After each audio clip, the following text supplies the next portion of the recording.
2. 돈 모으기. 난 베이비 붐 세대. 지금은 대한민국에서 법적으로 인정한 노인 세대이다. 그러나 난 노인으로 인정받고 싶지 않다. 그래서 몸부림치고 있는 중이다. 지금 사는 것은 남에게 손 벌리지 않고 살아가는 정도이다. 내 집도 있고 텃밭에서 이것저것도 유기농으로 가꾸어 먹고 있다.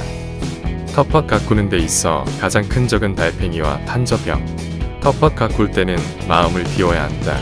자연은 내 마음과 같이 따라줄 때도 있지만 정반대로 갈 수도 있다. 인간도 자연의 일부에 불과하다. 그래서 자연에 적응해 가면서 살려고 노력하고 있다. 요즘 TV에서 뉴스를 보면 볼이 지끈지끈하다. 아예 안 보는 게 내 건강에 도움이 되리라. 시간이 어떻게 흘러 내가 어떻게 여기까지 왔는데 하면서 마음을 자꾸 비우며 자연성 미대로 살아가려 한다. 퇴직 후 나의 취미를 직업으로 삼아보려고 서툴지만 유튜브의 애니메이션에 도전해보았지만 1년 반이 다 되어가도 반응이 심통치 않다. 나름 분석도 해보고 하지만 요즘은 프로그램도 엄청 발전되고 젊은 사람들은 구직도 어렵고 시대의 변화에 따라 이 방면으로 많이 접근한다. 나 역시 그 사실을 인지하지만 젊은 사람들을 따라가기 위해 이런 내용 저런 내용에 대하여 접근을 시도한다. 그래야만 내 정신건강에 도움이 되고 혹시나 운이 좋으면 대박 낼 수도 있다. 그래서 이젠 오디오와 비디오로 동시 접근해야만 버텨나갈 수 있다는 것을 깨닫고 내가 살아온 동안 이런저런 일들을 오디오 수필이라는 장르를 만들어서 도전하고자 한다. 난 어린 시절 힘들게 살면서 무슨 생각을 하고 살았고 현재에 와서 나름대로의 돈 모으는 방법을 생각해보았다. 요즘은 주식, 펀드, 부동산 투기 등 투자 방법이 다양하다. 그러나 까딱 잘 못하다가는 전 재산을 날리는 수가 있다. 그래서 내가 어린 시절 단순하지만 돈을 모았던 방법을 돌아본다. 그럼 현 시점에 맞는 정당하게 돈을 모을 수 있는 방법이 어떤 방법이 있을지도 생각하면서 그래도 내가 중학교 다니던 시절은 나름 은행의 이자가 그런대로 좋았던 것으로 생각된다. 난 학교에서 집까지는 버스 또는 전차로 통학하였다. 아버지는 항상 버스 기준 차비를 하루에 10원 기준으로 주셨다. 난 그 차비를 아껴서 돈을 모아야겠다 생각이 들었다. 학교와 집까지 거리는 6.5km 정도. 거리를 걸으면 약 1.5시간 편도 정도 소요된 거리였다. 그 당시 전차는 왕복원, 버스는 10원이었다. 난 가끔 집에 갈 때는 운동 삼아 걸으면서 차비를 모았다. 그러다가 전차가 한 달 패스권을 발급받으면 전차비도 추가 절감된다.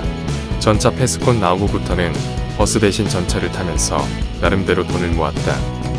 은행 이용하는 것도 그 당시 중학생일 때다. 보통 예금 통장에다 일정 금액이 모이면 모두 입금시킨다. 약간의 목돈이 되면 정기예금으로 바꾼다.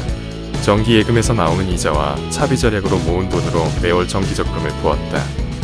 은행에 너무 어린 내가 그렇게 저금하는 게 신통했던지 창구 누나들은 대부분 날 알아봐 주었다. 요즘 같은 세상에선 짠돌이라고 왕따가 되었겠지만 그 당시에도 학교에서 집으로 걸어가다 보면 요즘으로 치면 일진 같은 놈들이 호주머니를 뒤져서 돈을 빼앗아 가기도 하였지만 내가 너무 궁색하게 굴었는지 몇 번은 돈을 가지고 다니라면서 때리다가 나중엔 날 봐도 때리지도 않았다. 호주머니를 뒤져도 잘해야 전차 패스권 정도. 현금은 항상 호주머니에는 없었으니까. 그렇게 악착같이 모은 돈이 75년도 군입대 전 30만원. 현 화폐 가치로 따진다면 쌀 한 가마니 기준 500만원 정도 되는 돈을 모아서 아버지께 장사자금으로 써시라 하고 입대했다. 제대 후 78년도 건축설계사무소에 입사하니 한 달 월급 3만원. 그러다 대기업으로 옮겨서 월요일부터 금요일까지는 7시부터 23시까지, 토요일은 7시부터 18시까지까지 근무한 월급은 15만원 정도였던 시절이었다. 그러나 내가 퇴직 전에는 연봉 8에서 9천만원까지 받던 시절도 있었다. 그 덕분으로 생활이 저력으로 똘똘 뭉쳐서 지금은 먹고 사는 데는 걱정 없이 잘 살고 있다. 난 주식이나 행운권, 로또하고는 거리가 멀다. 우리 사주 가지고도 마이너스였고 주식 잘한다는 사람 따라해도 본전 건지면 잘한 거다. 로또도 사봤지만 꼴등도 한번 못 해봤다. 난 공짜로 버는 돈과는 거리가 멀어서 그런지 머리가 나빠서 그런지 투자 방면으로는 빵점이다. 내가 가장 잘한 투자는 내 아내를 교사가 되는데 일조한 게 내 인생에서 가장 잘한 투자이고 내가 대기업에서 정년퇴직 후 계약직으로 4년 추가 근무하여 12월에 퇴직한 후 다음해 2월부터 국민연금 받는 게 가장 성공한 투자였다. 더 큰 투자는 우리 아이들한테 투자한 것이다. 나의 성공 투자는 아내와 우리 아이들이다. 그리고 아직까지는 건강하니까 아내의 생활비를 조금이라도 절약하기 위해 텃밭에서 나오는 여러가지 작물 중 콩, 깻잎, 고추, 토마토, 옥수수들이 효자 노릇을 한다. 어떨 때는 무심코 버린 참외 씨앗이나 수박 씨앗 덕분으로 생각지도 못한 과일을 아주 가끔 먹기도 한다. 이제는 시장에 가서는 내가 재배가 안 되는 종류만 구입할 수 있게 해준 현재 나의 집에 감사하다. 그리고 나의 글들이 대박치기를 간절히 바라며 곰곰이 돌이켜보며 글들을 다듬어서 공유하고자 한다.